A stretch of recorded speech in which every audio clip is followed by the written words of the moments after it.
Greetings, greetings, greetings. We are live. Welcome Yes, to Earth School Journey. We're back another Wednesday, another lesson. yes, yes. um, I am your host, Uni, and I'm joined by my lovely co-host, Umi Steph. What's How you up, doing today, everybody? Umi? I'm good. I'm good. Excited to be here. We got a special one today. Yes, we have a special episode today. We are joined today by Finesse from Touched by Finesse. She's the curator and owner there, as well as with Living in Attunement. How you doing today, Finesse? Greetings, greetings and divine awareness. I'm doing well today. It's so good to see you, sis. Thank you so much for joining us, first and Yes, thank you foremost. guys for having me. I'm excited. This is my Yeah, we're first excited too. YouTube. This your first YouTube? Oh Yeah, this is my my first goodness. YouTube live on We Earth had School. no idea. Oh my Yes. goodness. Welcome. We're so happy to have you. You're our very first guest. So we're so excited. We met back in, all three of us met on Clubhouse Yep. Yep. circa 2020, 2021, somewhere around there. And we have been building an amazing sisterhood and friendship over the last few years, sharing in herbalism and spirituality, esoterics, and just Mm. about everything in between. We done read books together and done everything. So it is so beautiful to be here at this moment where, Umi and I have been doing Earth School Journey. This is our 18th episode, and so we're excited for that. And we got to the point where we were like, we wanted to have a guest, and you were literally probably the first, if not one of the first people who came to mind for sure. Probably the very first, you know because of just all that you have shared with us over the years, and your dedication to doing this work, and we just love and honor you so much. So we were just like, yes, we got to have Finesse on. So again, thank you so much for joining us, and tell us a little bit about yourself. Tell us what it is that you do, what it is that you bring to Earth. Earth School. Mm.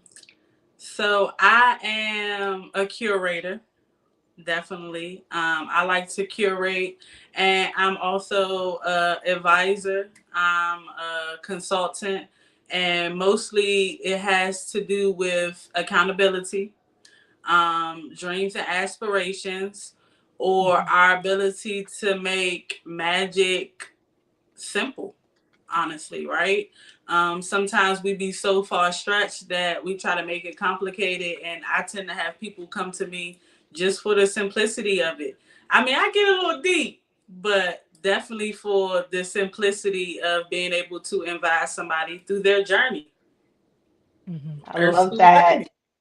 Yes, and that's so true. Like as you were speaking, I was hearing, there's a few quotes that you have that, come up in my life, on my journey from time to time. One of them is heal with a thought. It's Yes. such a simple quote, such a simple thought. And I remember the first time I saw you, put it, I think on Instagram, maybe in like the notes or something, or maybe it's in your Instagram name, but I saw it Yeah, on it's actually IG. my Instagram bio name. Right. And I paused. I was like, whoa.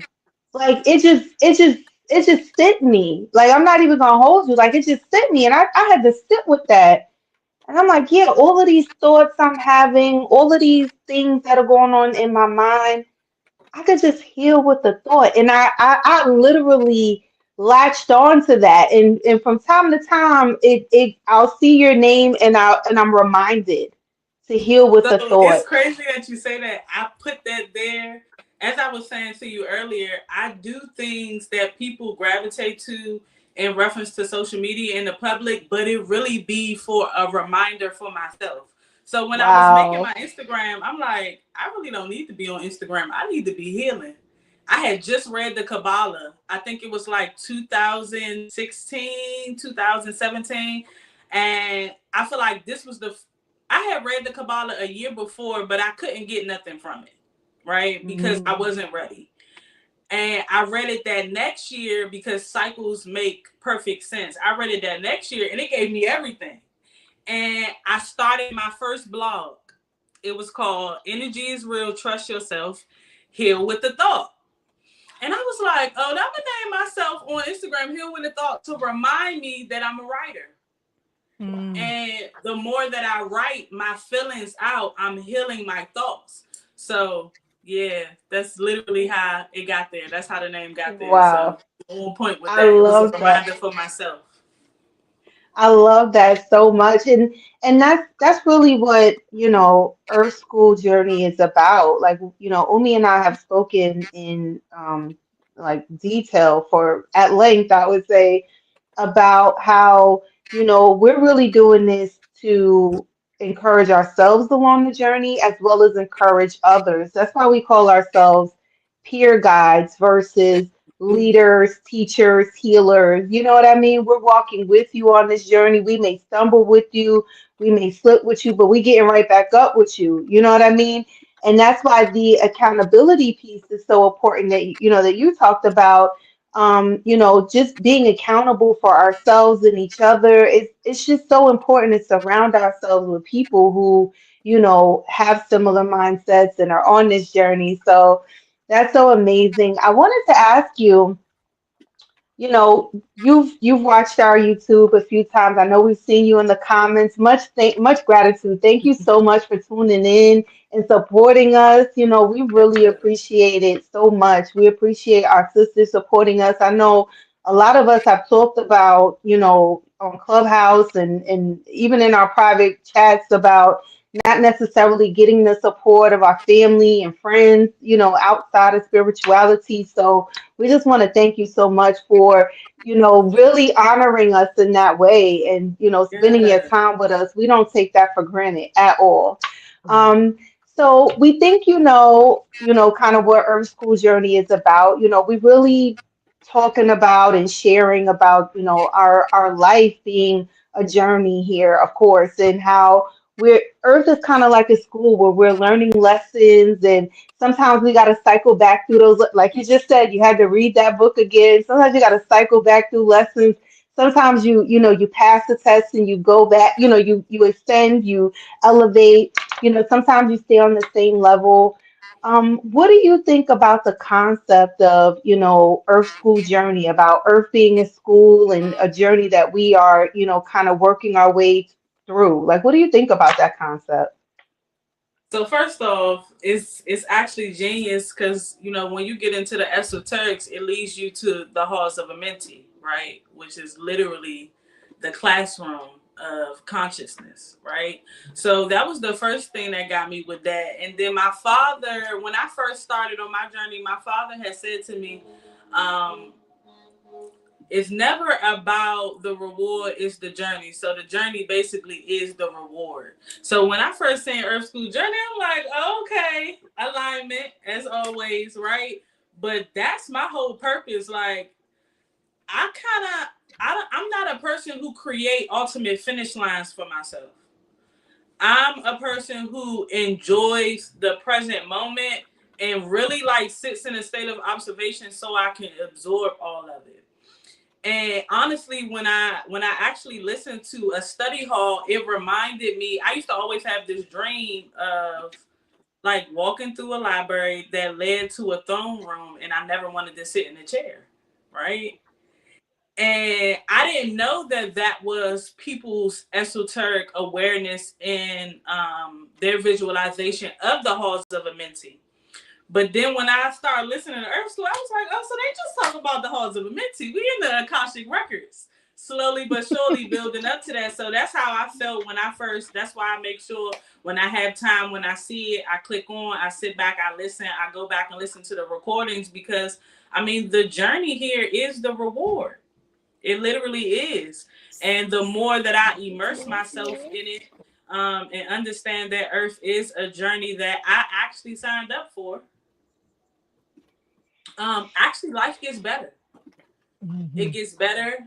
Things get more clear, and less defense and more accurate completion of a thought, right? Instead of it actually being able to see it all the way through. So that's how I received it in reference to why I tuned in, and how I felt. It was familiar. It reminded me of, things that have happened on my journey. Awesome. Wow. Powerful. Thank you so much. Yes. One reason I always love having finesse in the room is because I'm going to learn something. Always, always, Always. always. I'm always going to learn something. I'm always going to learn something. She's always going to bring up something I've never heard of before. And you always push me to learn more, to go outside of my box, to think beyond. And I appreciate you so much for that, because I'm real mercurial. I have that Virgo rising, and my brain is always working, and so I just love when I'm able to expand and be around somebody who's able to expand my thoughts, my horizons. And so I greatly appreciate that about you. And so my question for you is, our Earth School journey, when we really came up with this idea, we wanted to talk to people about what their journey from, I don't want to say childhood, but like their childhood ideas of what God is or spirit is, or maybe they don't have a God that they,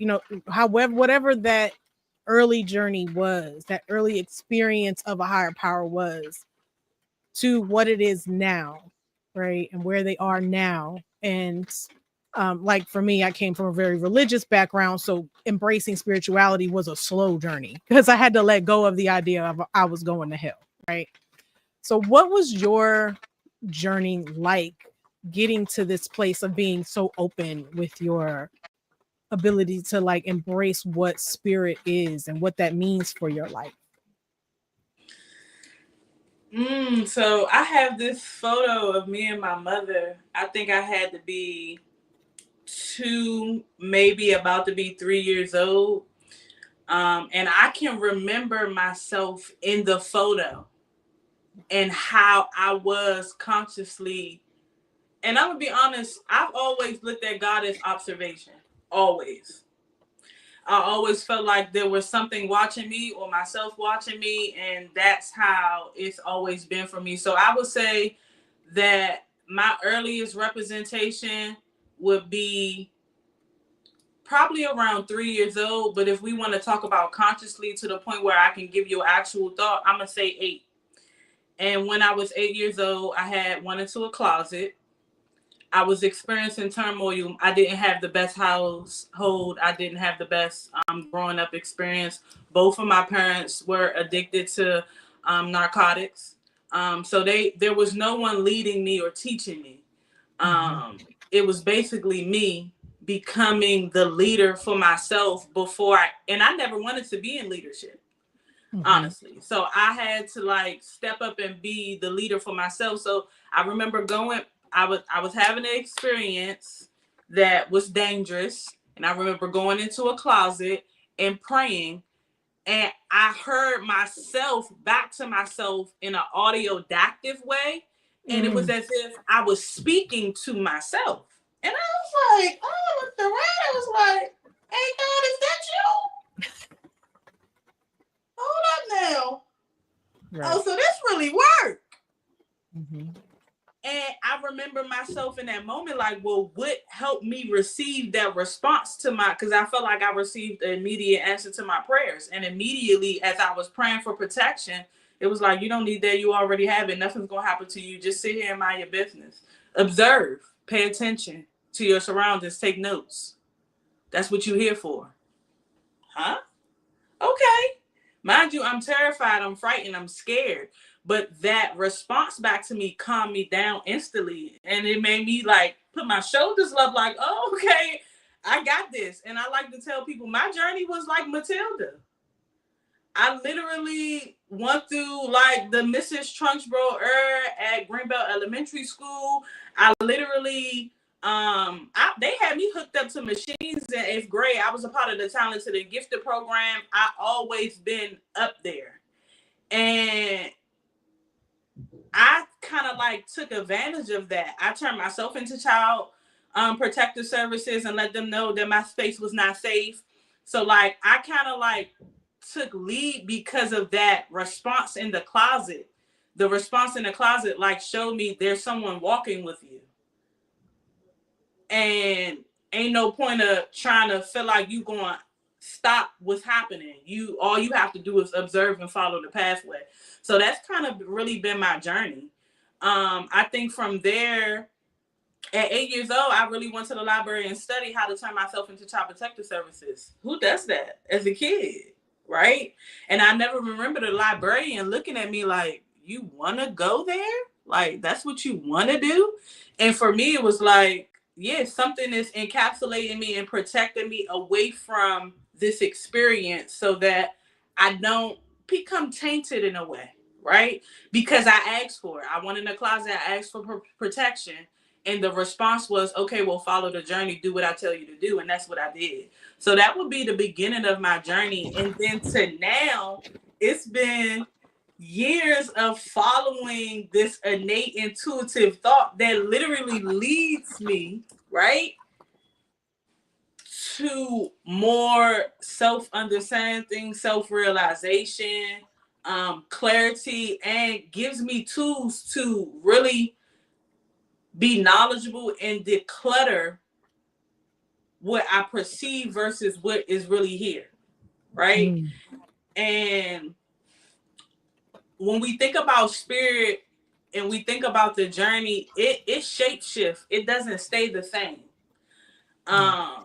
And being able to allow myself to be in that experience and kind of staying consistent has been a journey of a borderline between someone perceiving that you can be psychotic versus you being heavily anointed.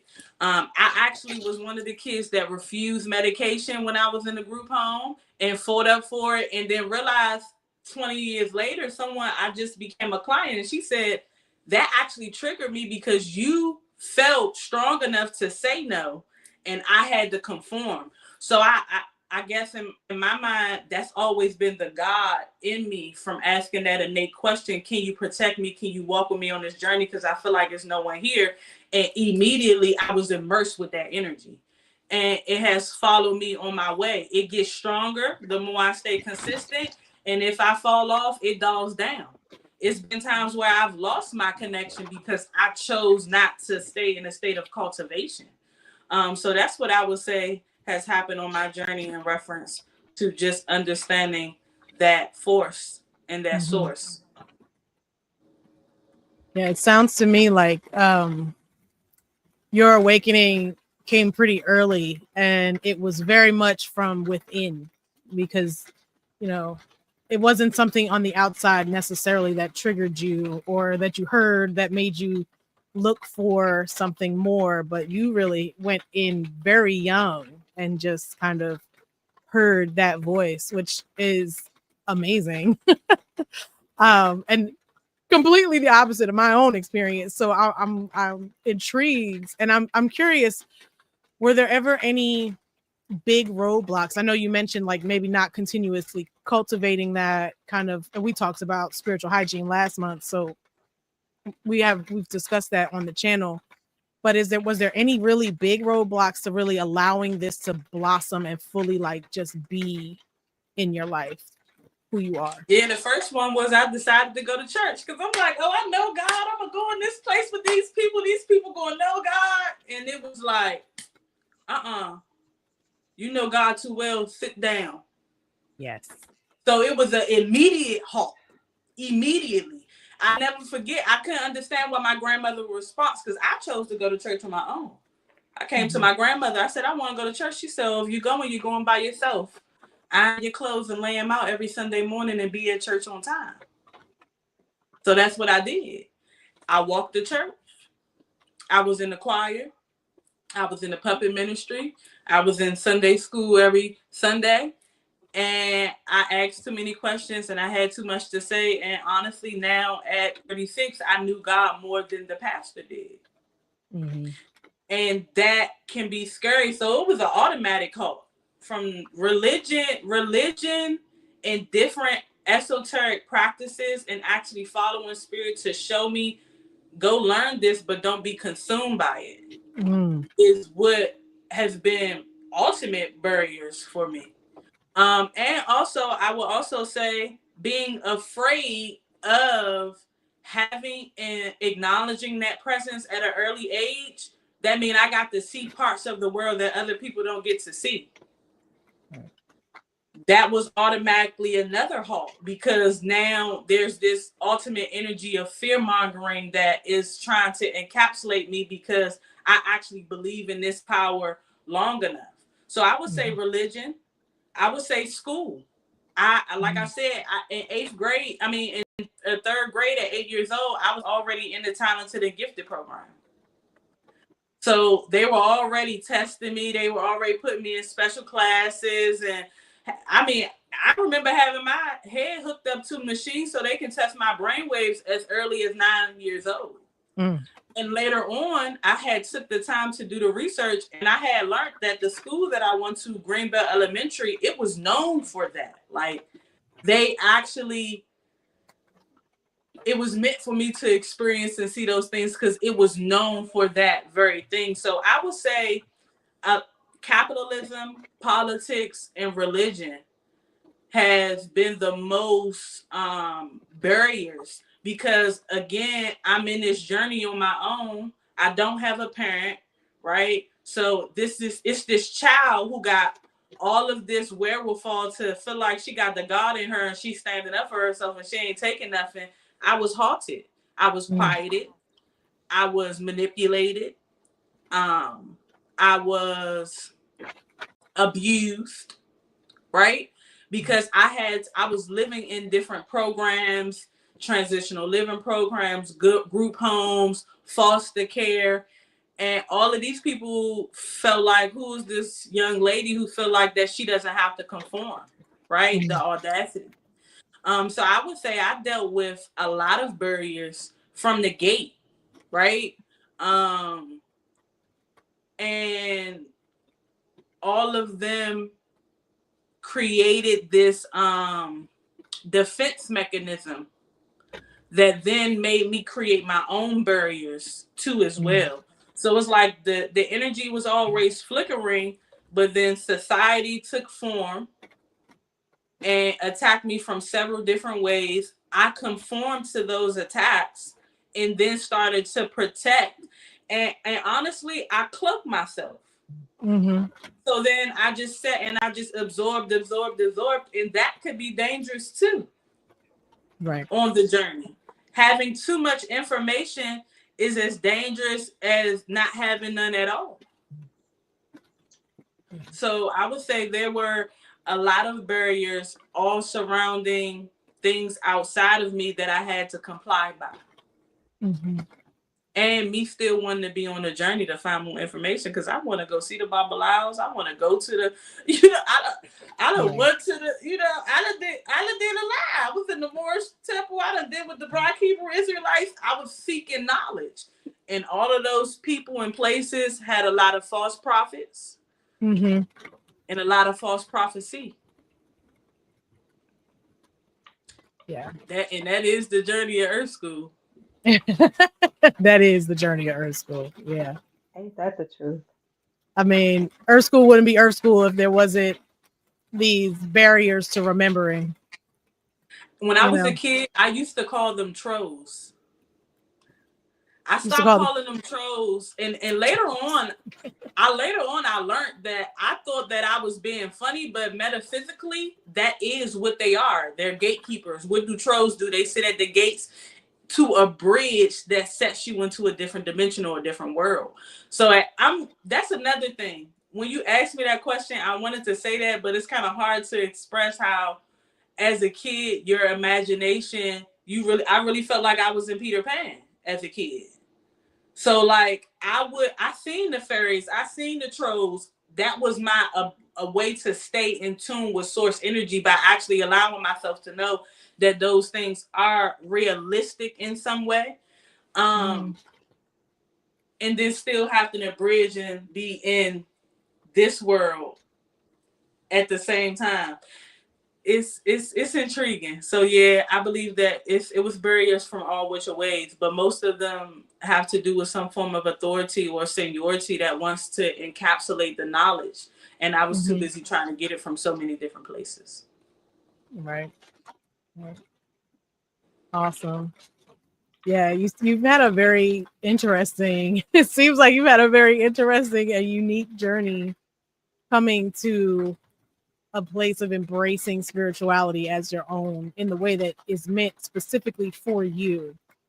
And we talk about that a lot on our channel, is that like each person's journey is unique to them, and no one can tell anyone else what their journey is supposed to look like, or how they're supposed to go about it, or where their knowledge is supposed to come from. Or and for you it's been within, and then yes, you done study, because study enhances our knowledge. But even with study, you still have to go back within to interpret. You know, you got to take that, and it seems like that has been what you've been doing all along, you know. And Yes. so I think I'm going to turn it over to Uni now so she can go on with our next question. Thank you. Yes, I want to say, Finesse, it's just so funny. Like, again, I'm hearing, you know, one of your phrases come up as as you were speaking, right? And I'm hearing, you know, divine awareness, divine awareness. You went in that closet to ask for, divine awareness, or to seek divine awareness, or to seek protection, and it told you that you just needed divine awareness of your surroundings, and you were protected.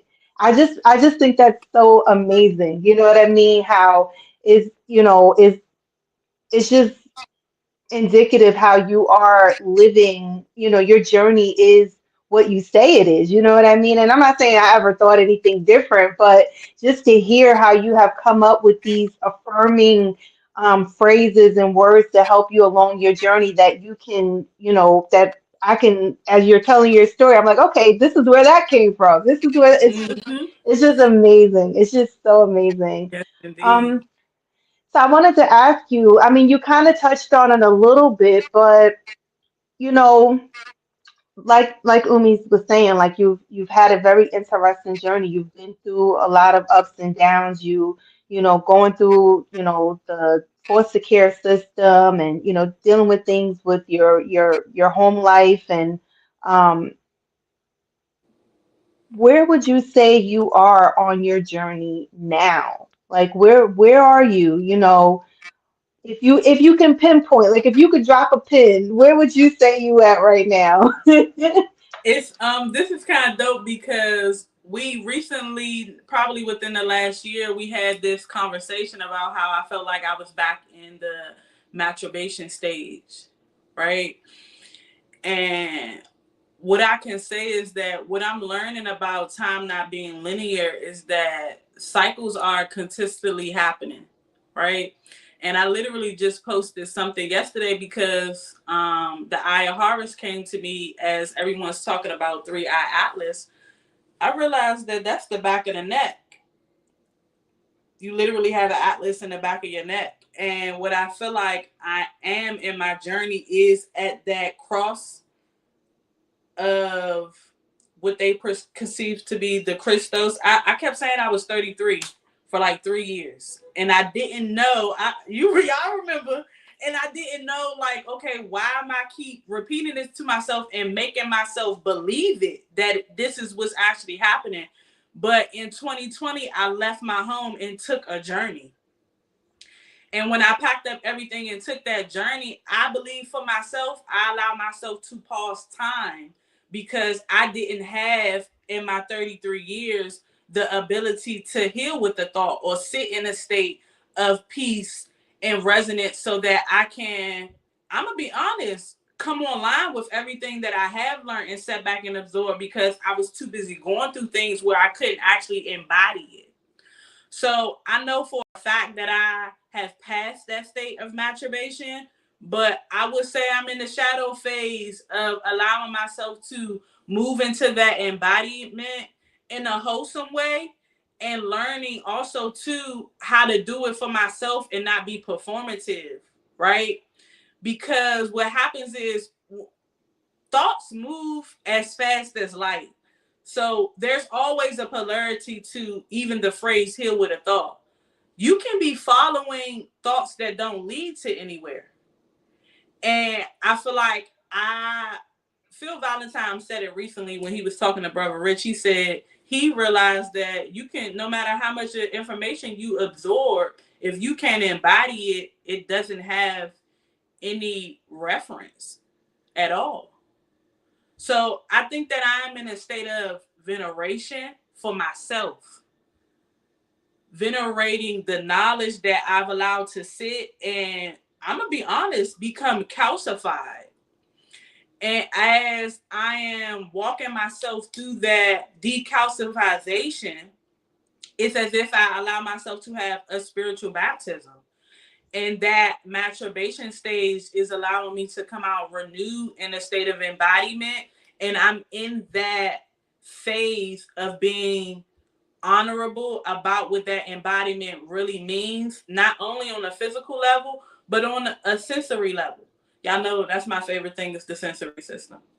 And being able to see that that is the second baptism, is your senses being in a state of regulation. So I'm in the phase of embodiment and regulation, and learning the ebb and flow and how to switch those awarenesses with myself so that I can actually see it through. Thank you. That's so beautifully explained, absolutely beautifully. Hi, Nyla. So good to see you, beautiful. um, Can I say hi?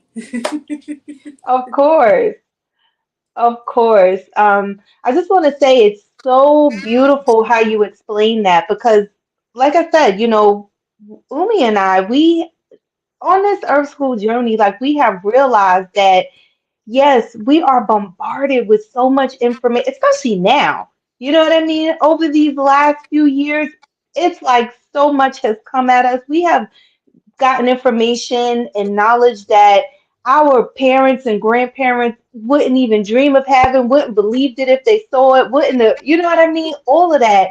And for those of us who are open to not only receiving it, it's been a challenge because for the first 30 some odd years of our lives, we were living a completely different life. You know what I mean? We were living in a completely different realm, if you will, you know? And so to get this information and to digest it and to sit with it and to implement these changes and then or implement a few here, a few there, and then to sit with it again and the backtrack, it's a and all of these things. It's just, it's been a journey for real. And that's the part that we're talking about when we talk about the journey. It's not just the highs and the beautiful glossy and you know what I mean? It's not the finished product. It's the fact that yes, you're gonna have to walk this walk and sometimes things are gonna get, like you said, calcified, it's gonna get stuck. You are not gonna know what to do with it. You ain't gonna know how to do it, where to do it.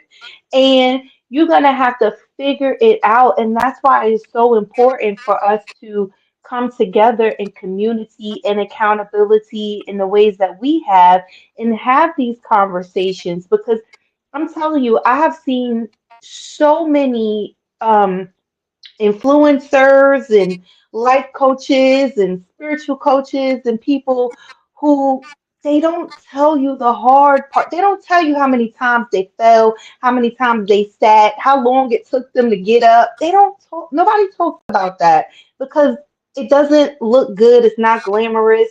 People want the quick fix. Let me tell you something. It's not a quick fix. It's not a quick fix. You're going to have to do this work, especially if you spend 30, 40 years on on the other side, okay? Yes, So indeed. I want to thank you for explaining that so beautifully, and I'll turn it over to Umi to for the next question. So yeah, thank you so much for explaining that. And it really, when you I can't remember exactly how you said it, but essentially, like, if you haven't embodied the information, honestly, you don't know it. You don't know it. You can have information, but if you are not able to embody it, to use it, to put it to work, you don't know that. You can know about, take the buzzword now, manifestation. You can know about manifestation. You can even believe that manifestation is real and that it works. But if you haven't manifested anything, if you don't know how to manifest, if you haven't actually done it, you don't know anything about manifestation because you haven't embodied it. You haven't taken it in. And I just really appreciate you saying that because again, it is something that Uni and I talk about all the time. It's like I even took time off of a practitioner program I was doing because I need that time to embody what I learned. Like, you go into these classes sometimes and they rapid fire throw things at you and you don't have time to put it into practice, to embody it, to know it, to like see it work in your life. And so, how beautiful it is that you are recognizing that even though a lot of your work is self-propelled, you're not in a class, you're not having it thrown at you from the outside or anything like that. But even that self-propelled work to know, oh, it's time for me to take a moment to embody this, to like let it soak in, to let it become who I am.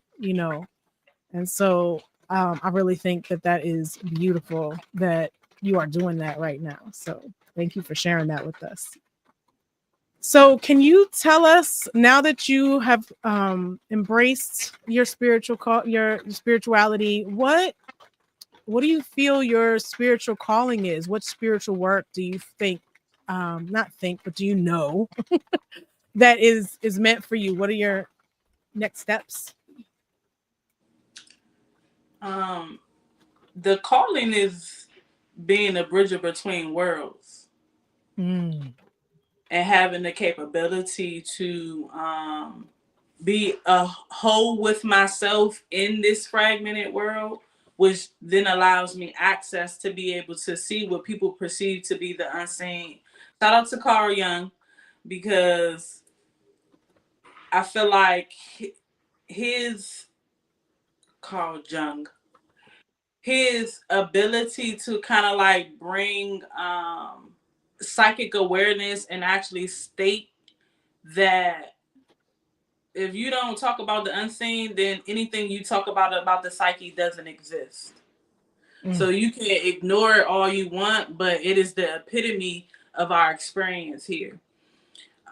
So I would say that I know that I'm a bridger between worlds. I'm a person who I can have a conversation with somebody and give them their whole life plan and their whole thought and every dream and desire that they ever had, and they never even told me, but for somehow I already know it, right?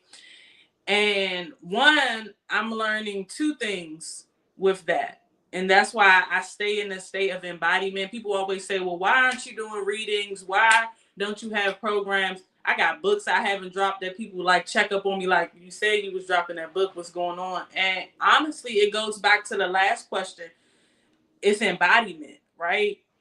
And so what I would say is that I'm aware that I have the ability of telling people and giving people information that is prophetic. But I'm also learning that I'm aware of capabilities and potential that people may not be ready to take on. So I'm a bridger between worlds, but I'm also I'm also a resurrector of those hopes and those dreams. So now what I've learned is that my spirit be ready to get to the end goal and be like, okay, hold on, let's work on your dreams and aspirations. But in all actuality, what I'm learning now is how to simplify those into everyday habits and routines of accountability so that people can really resurrect from within.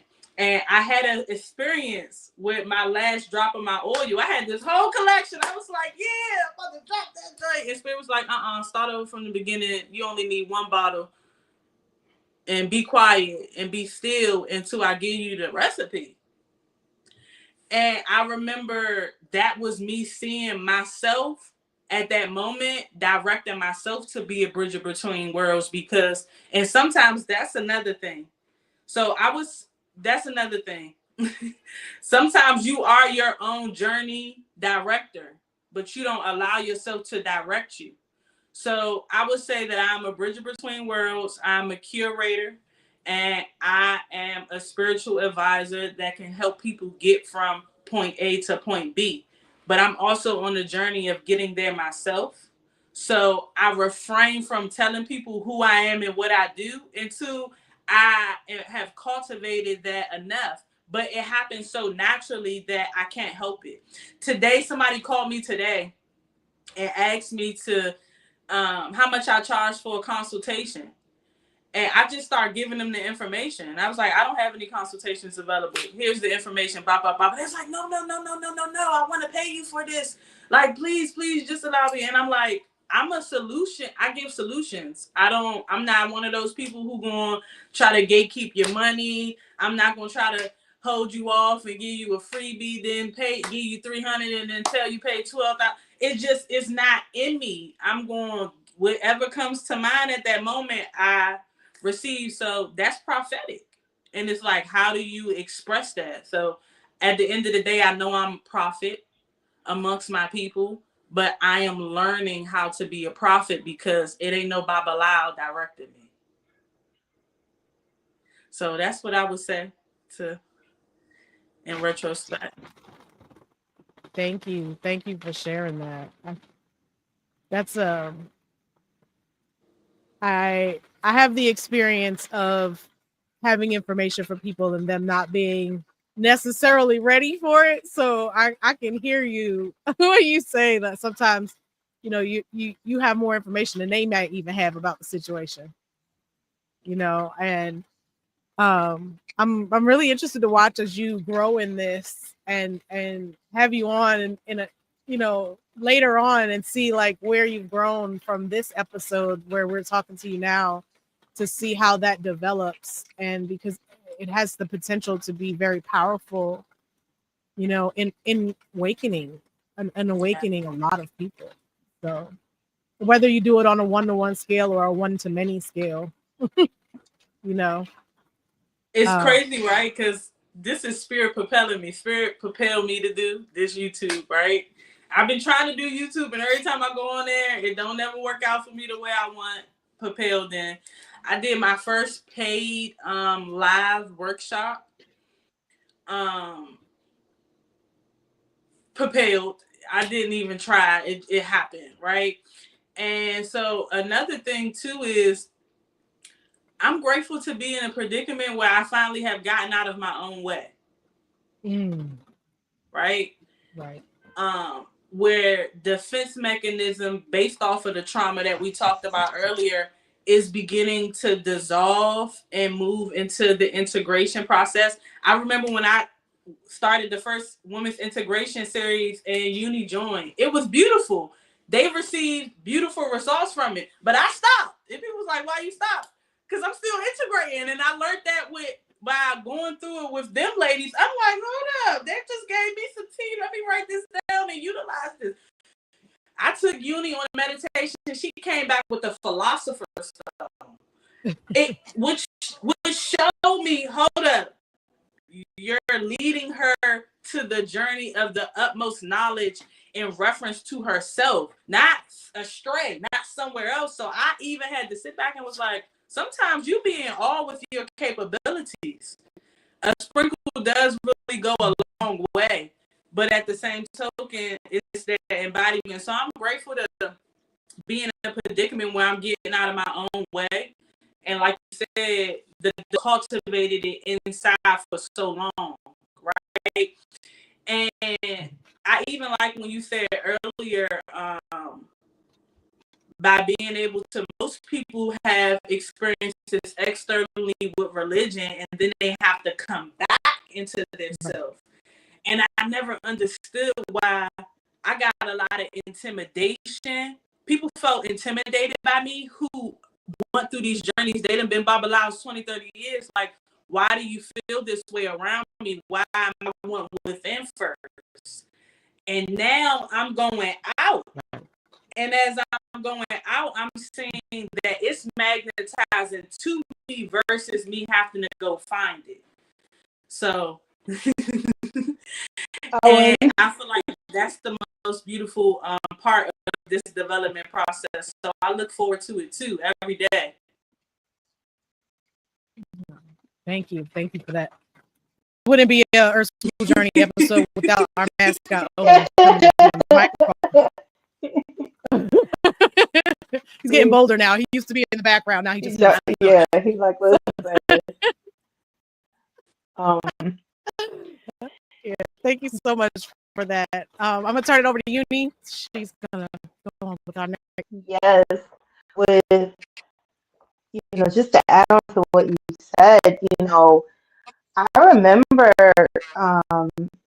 the medicine woman workshop, and even just in previous conversations that we had, your ability to decode for others and yourself it's just mind blowing.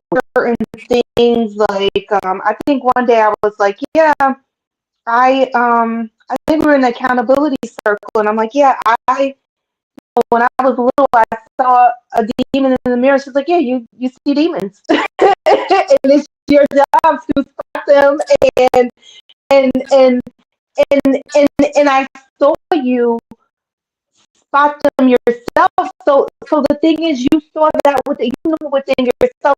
That's why you were able to pour for a lot of people that don't realize, like you said, these spiritual leaders and teachers. Yes, the knowledge, you can go find the knowledge, but first you have to take that inward journey and really decode yourself and really be able to pinpoint those things within yourself. Otherwise, it's not you. I know we try to get away from religion, but Jesus being a master teacher in spirituality and metaphysics, he went 40 days, and sat alone. You know what I mean? He went on pilgrimages. He studied himself. He felt hunger within himself, which reminds me of. And so I'm just so grateful to be able to bear witness to everything that you're saying and sharing, because you have helped me and a lot of us in so many ways, and you have not asked for a damn thing. You're right. You feel like, now I want nothing. Like, well, wait, so it's like, come on, when is the next oil? When is the next class? When is look, we're gonna support you. If you built it, we gonna come. Because we already know. If you had to choose just one spiritual practice, like your go-to, like what would you say would be that one thing that you do to get yourself spiritually in tuned, or is there something that you can recommend as like your main thing? One main thing. I said the same thing. Only put me on the spot with this question. I ain't even gonna hold you. The modalities be coming in. I would say honestly, one thing that I would probably do to the end of time,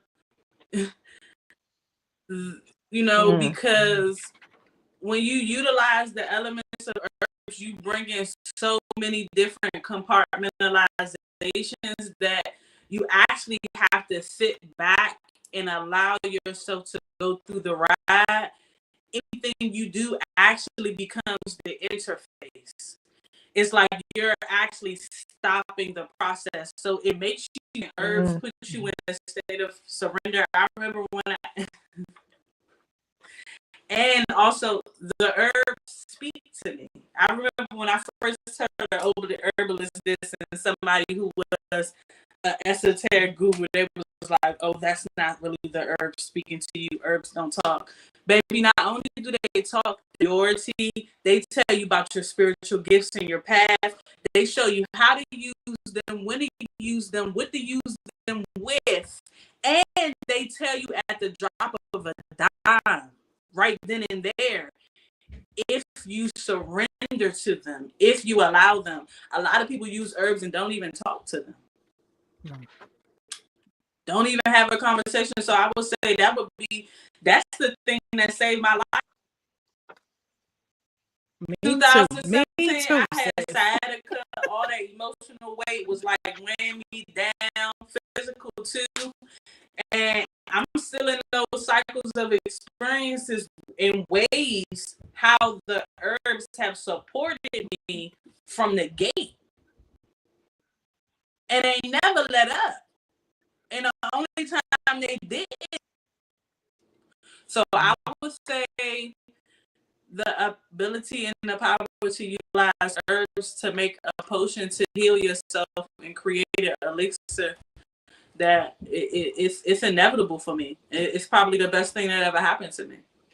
I love that. Thank you so much for sharing that. It's so real. You know, I was thinking earlier today about, you know, how we have been, you know, bamboozled with soft drinks and all these sugared products. You know what I mean?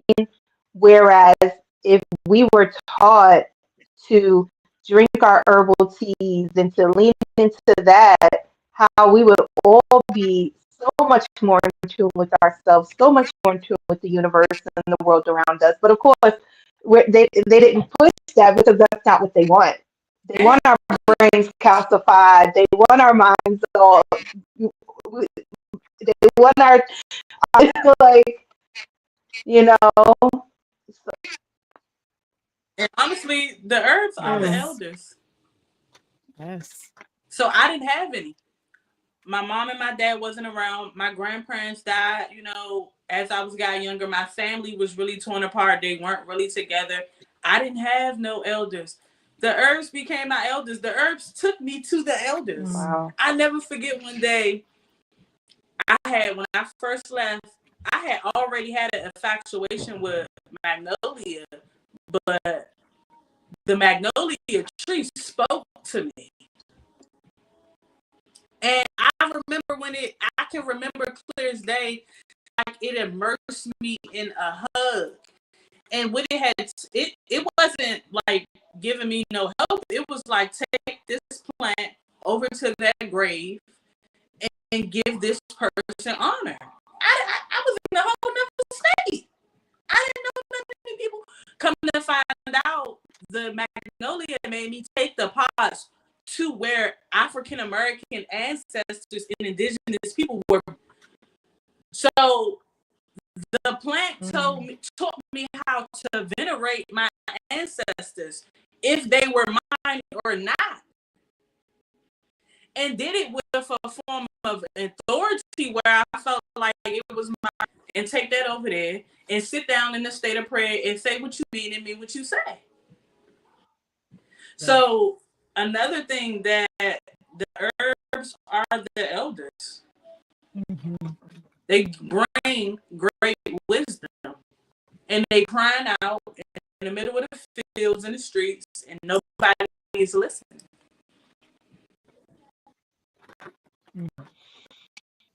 Wow. You put me in the mind of George Washington Carver. That's my guy. Yes. Yes, the man who talks to flowers. It's a short little book about George Washington Carver and how he whispered to the peanut plant and came up with all these ways that you could use the peanut plant and basically just change the way the South did things. But, you know, like, and his whole thing was, if you love anything enough, it'll tell you all of its secrets. Yes, indeed. And he did that with plants. So that's, you put me in the mind of George Washington Carver, and that is good. That. Thank you for sharing that. My favorite. We need to normalize talking to plants, y'all. Them plants talk back. They really do. And then a lot of people say they Yes, magic they don't do. work, but they don't activate the plants by having conversations with them. Mm-hmm. A lot of people say, "Oh, I took that soursop, it ain't cured." Did you talk to the soursop? Did you ask the soursop to go in and cure the cancer? Did you say, I'm giving you permission to come in and do what you got to do, even if it costs me some having that conversation? Yeah. Are you showing it gratitude? It's the same way. The That TV part don't come too, on yeah. unless you press the button. Right. Radio don't attune to the channel unless you twist that knob. Mm-hmm. The light don't come to reactivation. You still got the clap. There is this thing that we have to honor with giving ourselves permission to experience. And I feel like the herbs taught me that. So that's my. That's so beautiful. Thank you for sharing. That was absolutely beautiful. And we could build on that for a long time alone because it's just so important for people to come home to that. But again, it's all by design, and thankfully we have pioneers such as yourself who are going out and doing these things and getting back in attunement and getting back in alignment, and you have the results. You are embodying it. You've been embodying it. You know what I mean? But now you're taking it to another level. So thank you so much. Yeah. Thank you so much for sharing. Yes. Thank you so much. I can't believe how fast this hour has gone. It has flown by, and I'm so grateful for you coming on, Finesse. Thank you for being here and sharing and being so open and free with your gifts. We really appreciate you coming on. And I guess it's time to wrap up. I can't believe it already. So I guess before we take off, is there any final words? Is there anything that you want to share, said that you want to say?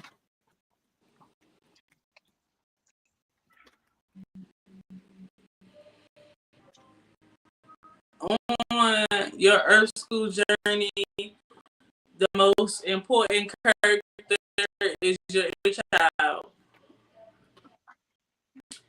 And if your adult self cannot let your inner child take the captain's seat, it'll have you start your journey all over again every time.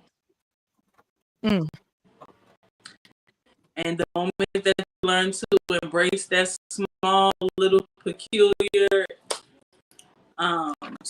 surrender, it will open up your eyes. And that's where I'm at right now. So that's what I will leave off with. Thank you. Thank you for that. Well, Uni, you got anything else you want to take us out? Yes, I want to say that was absolutely beautiful. I saw you post about allowing the inner child to kind of take the lead and be seen and heard and felt. And again, I was just like, wow, like I've been in that space myself. You know what I mean? Like really, I've done inner child work before, but really reconnecting on a deeper level. So thank you so much for that confirmation and that alignment and that accountability. You know what I mean? At a deeper level. We want to thank you so much, Vanessa, for joining us on our school journey. This has been absolutely amazing. Your first YouTube. Yes, I can't wait to see you. We can't wait to see you more. I've been on podcast before, but actually just live. We love it. We love it. Thank you so much. Thank you. Thank you. We love that were able to join us live this evening. This has been an amazing, conversation. I can't wait to go in Jules. And may all of the love and everything that you give so effortlessly be returned back to you 100-fold. You deserve that so much. You give so effortlessly without seeking anything in return, but you deserve so much. So thank you so much for joining us. Guys, we can't believe we're on episode 18, first of all. Like, this is Yes, the thank you. Thank you so consistency. much. Thank you so much. This has been episode 18 of Earth School Journey Talk with Touch by Finesse. I am your host and peer guide, Uni, my lovely host and co-host and peer guide, Umi Steph. We want to thank you for joining us. We hope to see you next week, same time, same place. We will be talking about the darkness in November. We're going to be in Scorpio season, and we got a lot of good stuff going on. So we'll see you next week. Thank you so much for joining us. Peace, Thank Thank y'all. you. you. Greetings.